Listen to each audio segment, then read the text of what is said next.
Hello friends, good business ideas in Telugu YouTube ఛానల్కి స్వాగతం. Friends, మన ఛానల్ గురించి మీ అందరికీ తెలుసు. మన ఛానల్ పెట్టిన ఉద్దేశం కూడా మీకు తెలుసు. మన ఛానల్ ద్వారా ఎన్నో కొత్త కొత్త వ్యాపారాలు తెలియజేస్తూ వస్తున్నాను. అలాగే ఎంతోమంది అందిపుచ్చుకొని మంచి మంచి వ్యాపారాలు చేస్తూ ఉన్నారు.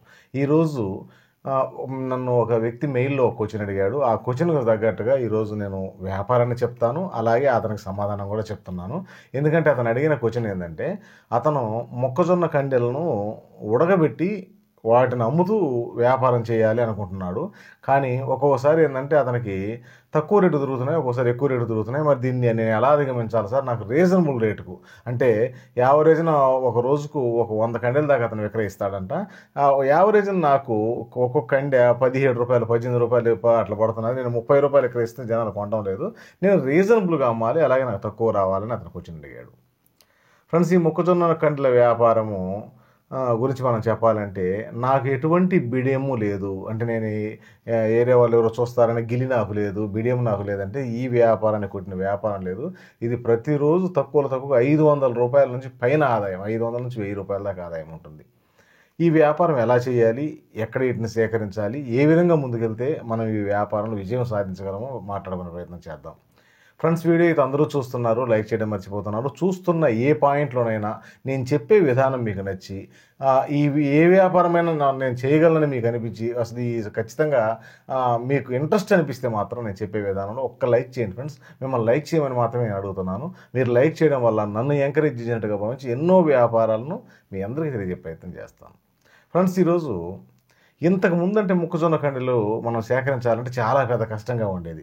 ఎందుకంటే పండించే రైతుల కాడ నుంచి రావాలి, అక్కడ నుంచి మనం సేకరించి వాటిని తీసుకొని వచ్చి మనం ఉడకబెట్టో కాల్చో అమ్మాల్సి వచ్చేది. ఇప్పుడు అంత అవసరం లేదు ఫ్రెండ్స్. ఈరోజు మాల్స్ వచ్చాయి. మీకు రిలయన్స్ మాల్ చూసి ఉంటారు కదా మీరు, అది ప్రతి ఊళ్ళో దొరుకుతూ ఉంటుంది. అలాగే ఇప్పుడు కొత్త కొత్త మాల్స్ వస్తున్నాయి. మొక్కజొన్న కండెలు దాదాపుగా అన్ని మాల్స్లో విక్రయిస్తుంటారు చాలా తక్కువ రేటుకు. మార్కెట్లో మీరు అదే రైతు కాడికి పోయి కొనాలంటే అతను చేలోనే మీకు 12 రూపాయలు లేదా 15 రూపాయలు చెప్పే అవకాశాలు ఉంటాయి. అదే మాల్స్కి పోతే మీకు ఏ ఖర్చు లేకుండా అక్కడ నుంచి రైతు దగ్గర నుంచి మీరు కొనుగోలు చేయాల్సిన అవసరం లేకుండా మాల్స్లోనే మీకు 10-12 రూపాయలు దొరుకుతూ ఉంటాయి. ఇక్కడ ఎంత రేటు పడ్డది అనేది ముఖ్యం కాదు ఫ్రెండ్స్. ఈరోజు మీకు 15 రూపాయలు పడితే మీరు 20 రూపాయలు అమ్మడంలో తప్పలేదు, 25 రూపాయలు అమ్మడంలో తప్పలేదు, 30 రూపాయలు అమ్మడంలో తప్పలేదు. ఇక్కడ ఎందుకంటే మీరు ఉడకబెట్టిస్తున్నారు కాబట్టి. చాలామంది ఏం చేస్తుంటారంటే ఇవి ఎక్కడెక్కడో ఎక్కువ రేటు పెట్టుకొని ఎక్కువ రేటు అమ్మే ప్రయత్నం చేస్తూ ఉంటారు. అప్పుడు ఏంటంటే అతను తక్కువ అమ్ముతాడు. ఎక్కువ రేటు చెప్తే కస్టమర్లు కొనరు. మనం రీజనబుల్గా ఏ రోజు అమ్మగలమో ఆ రోజు మాత్రమే కస్టమర్లు ఎక్కువగా కొంటుంటారు. ఇవి ఇప్పుడు కాటా రూపంలో కూడా వస్తున్నాయి. చాలామంది చాలా చోట్ల ఈ మొక్కజొన్న కండెలు ఎక్కువగా సేకరించి కాటా రూపంలో కూడా విక్రయిస్తున్నారు.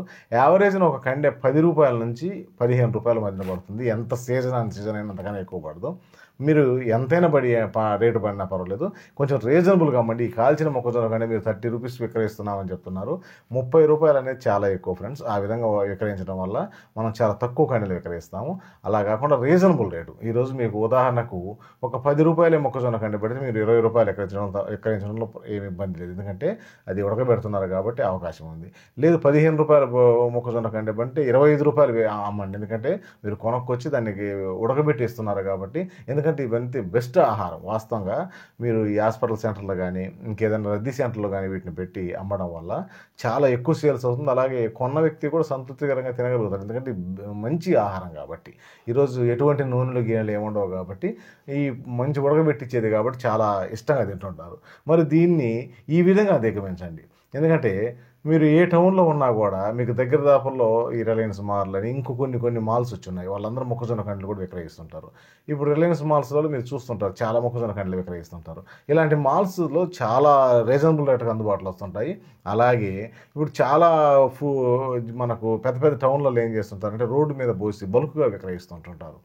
అంటే కేజీల లెక్కలో విక్రయిస్తుంటారు, అలాగే పీసుల లెక్కలో విక్రయిస్తుంటారు. మీ అవకాశాన్ని బట్టి, మీరు ఉండేదాన్ని బట్టి ఒక ఏరియాని సెలెక్ట్ చేసుకొని అక్కడ నుంచి సేకరిస్తూ ఉండండి. అలాగే 2-3 ఉపాయాలు చూసుకోండి. ఈరోజు మీ టౌన్లో అందుబాటులో లేవు, పక్క టౌన్లో కూడా దొరుకుతాయనే విధంగా అక్కడ నుంచి తెచ్చుకునే విధంగా అలా ప్లాన్ చేసుకోండి ఫ్రెండ్స్. ఇవి మనం ఒక రేట్లోనే దొరకాలనేది కరెక్ట్ కాదు. ఎందుకంటే రకరకాల రేట్లలో మారుతూ ఉంటాయి. ఎందుకంటే సీజన్ బట్టి, అలాగే అక్కడ డిమాండ్ని బట్టి సప్లై మారుతూ ఉంటుంది కాబట్టి కొంచెం ఎక్కువ తక్కువ రేట్లు అవుతూ ఉంటాయి. దానికి తగ్గట్టే మీరు విక్రయించుకోండి. కానీ చాలా మంచి వ్యాపారము, ఎటువంటి బిడియము లేదనే వాళ్ళకి ఎక్సలెంట్గా ఉంటుంది. ఈరోజు ఒక తోపుడు బండి మీద చిన్న స్టవ్ లాంటిది ఏర్పాటు చేసుకొని దాని ద్వారా ఉడకబెట్టి విక్రయించే వాళ్ళు చాలామంది కనపడుతుంటారు. ఈరోజు చిన్న స్టవ్ అంటే కొంతమంది కిరోసిన్ స్టవ్ వాడుతూ ఉంటారు. కొంతమంది గ్యాస్ స్టవ్ కూడా వాడతాం. చిన్న సిలిండర్ పెట్టుకొని గ్యాస్ స్టవ్ కూడా కింద సిలిండర్ పెట్టుకొని పైన బండి మీద ఇవి గ్యాస్ పొయ్యి పెట్టుకొని విక్రయిస్తూ ఉంటారు వేడి చేసుకుంటూ. సరే, మీ అవసరానికి తగ్గట్టుగా చేయండి, కానీ మంచి ఆహారం కాబట్టి జనాలు తింటూ ఉంటారు, ఎక్కువగా కొంటూ ఉంటారు. కాకపోతే తాజాగా ఉండే కండెలను సేకరించడం వల్ల ఏమవుతుందంటే అవి ఉడకబెట్టినా కూడా ఫ్రెష్గా ఉంటాయి కాబట్టి మనకు ఎక్కువ సేల్స్ ఉంటుంది. ఎప్పటికప్పుడు మీకు తాజాగా ఉండే కండెలని సేకరించండి. ఈరోజు ఎన్నో అవకాశాలు ఉన్నాయి మార్కెట్లో. నేను చెప్పిన అవకాశాలు చూడండి. అలాగే మీకు ఇంకేదన్నా దగ్గర దాపుల్లో అవకాశం నందిపుచ్చుకునే అవకాశం ఉంటే అక్కడి నుంచి కూడా సేకరించవచ్చు. కాకపోతే ఈ వ్యాపారానికి ఏంటంటే కొంచెం నేను చేయాలి, ఇది చేస్తే ఎవరేమన్నా అనుకుంటారేమో ఇలాంటి ఆలోచన ఉన్న వాళ్ళు మాత్రం చేయలేరు. కానీ నాకు ఏ విధమైన ఆలోచన, నాకు తక్కువ పెట్టుబడితో ఎక్కువ ఆదాయం కావాలంటే ఒక బండి అద్దెకు తీసుకోండి, తోపుడు బండి. ఆల్రెడీ మీకు సిలిండర్ ఉంటుంది, ఒక చెరవలో ఒక ఏదైనా పాత్ర లాంటి దాంట్లో ఉడకబెట్టుకోవచ్చు. కాబట్టి చాలా ఈజీగా దీంట్లో ఒక 1000 రూపాయల పెట్టుబడితోనే మనం ఈజీగా మంచి రిటర్న్స్ సంపాదించవచ్చు. కాబట్టి మీరు ఈ తోపుడు బండి మీద వ్యాపారం చేస్తున్న వ్యక్తులను మీ చుట్టుపక్కల టౌన్లలో ఉంటుంటారు, వాళ్ళని గమనించండి. వాళ్ళు ఎలా వ్యాపారం చేస్తున్నారు, ఇవి ఎలా ఉడకబెడుతున్నారు, ఎలా విక్రయిస్తున్నారో చూడండి. దాన్ని బట్టి అదే విధానంలో మీరు ముందుకెళ్ళే ప్రయత్నం చేయొచ్చు. ఎందుకంటే ఈరోజు ఒకటి మనం తెలుసుకోవాలి అంటే ఆ రంగంలో చేస్తున్న వ్యక్తులను గమనించాలి. అలాగే వాళ్ళ అనుభవాలను కూడా మనం తెలుసుకోవాలి. వాళ్ళు ఇప్పుడు ఒక వ్యక్తి అమ్ముతున్నాడు, అతన్ని గమనించండి. అతను ఏ విధంగా అమ్ముతున్నాడు, ఏ విధంగా దాన్ని ఉడకబెట్టే ప్రయత్నం చేస్తున్నాడు అనేది మనం చూస్తే ఏమవుతుందంటే మనం అదే విధానాన్ని ఫాలో కావడానికి అవకాశం ఉంటుంది. మనం తెలిసి తెలియక ఎవరిని ఫాలో కాకుండా మనం కొత్త ఎత్తుక్కునే బదులు ఏంటంటే అప్పుడు మనకు అవగాహన లేక పొరపాటు చేస్తూ ఉంటాం. అంటే వెనక ముందు అవుతుంటుంది. కాబట్టి అలా చేయకుండా 1కి 2, 3 టౌన్లలో మీ చుట్టుపక్కల ఊరు తిరగండి. ఆ విధంగా మీ వ్యక్తులు ఏం చేస్తున్నారో చూడండి, వాళ్ళని పరిశీలించండి. వాళ్ళ ద్వారా మీరు కొంత సమాచారం తెలుసుకోండి. అలాగే మీకు వీలు పడితే మొక్కజొన్న కండ్లు వాళ్ళు ఎక్కడ సేకరిస్తున్నారో కూడా ఒక అవగాహన తెచ్చుకోండి. ఎందుకంటే వాళ్ళని అడిగినా చెప్తారు.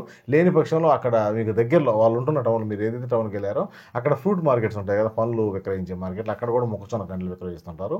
అవి కూడా గమనించండి. ఎక్కడ మీకు హోల్సేల్గా ఇస్తున్నారు, ఎంత రేటుకి ఇస్తున్నారు, ఇలా చూసుకోవడం వల్ల ఏమవుతుందంటే మీరు కొంటున్న రేటుకు ఇక్కడ విక్రయిస్తున్న రేటుకి ఎంత తేడా ఉంది, అక్కడ ఎంత డిస్టెన్స్ ఉంది, మీరు ఎన్ని పీసులు కొంటారు, ఖర్చులు ఏమైనా గిట్టుబాటు అవుతాయి, ఇలాంటి సమస్త సమాచారం మన దగ్గరకు వస్తుంది. అలా చేసినప్పుడు ఏంటంటే మనం ఖచ్చితమైన విజయం వస్తుంది. అలా కాకుండా సరే ఏదో లేదు ఎక్కడంటే అక్కడ ఎంత రేట్ అంత ఇచ్చి అంత రేటు మనం కొండ వల్ల ఏమవుతుందంటే మనం సరైన రేటుకు కస్టమర్కి విక్రయించలేము. అలాగే ఆ కస్టమర్లు తక్కువ కొనడం వల్ల మనకు ఆదాయం కూడా సరిగా ఉండదు. మనం చేసే శ్రమ ఎట్లా చేస్తూ ఉంటాం కాబట్టి ఎంత వీలు పడితే అంత తక్కువ రేటు కొనుగోలు ప్రయత్నం చేయండి. అలాగే ఎంత వీలు పడితే కస్టమర్ కూడా తగ్గించి ఇచ్చే ప్రయత్నం చేయండి. ఎందుకంటే అప్పుడే కస్టమర్లు మన దగ్గర కొంటూ ఉంటారు. కాబట్టి ఒక ప్రయత్నం చేయండి ఫ్రెండ్స్. ఏ వ్యక్తి అయినా ప్రయత్నం చేస్తే ఖచ్చితంగా ఓడిపోవడం అనేది లేదు, ఖచ్చితమైన విజయం వస్తుంది. ఇది చిన్న ఇన్వెస్ట్మెంట్ తోటి 1000-1200 రూపాయల పెట్టుబడితో చేసే వ్యాపారం కాబట్టి మంచి ఆదాయం ఉంటుంది. అలాగే నెల వచ్చేరకు మీకు మంచి రిటర్న్స్ కూడా కనబడతాయి. ఫ్రెండ్స్, మీకు కాన్సెప్ట్ అర్థమైంది అనుకుంటాను. నేను చెప్పే విధానం నేను చెప్పాను, మీకు ఏదైనా సొంత విధానం ఉంటే దాంట్లో కూడా ఇంప్రూవ్ చేసుకోండి. ఫ్రెండ్స్, వీడియో నచ్చితే లైక్ చేయండి. మీ ఫ్రెండ్స్కి ఎవరికైనా ఈ సమాచారం ఉపయోగపడుతుందని మీకు అనిపిస్తే వారికి కూడా ఈ సమాచారాన్ని చేరవేయండి. Okay friends, thank you friends.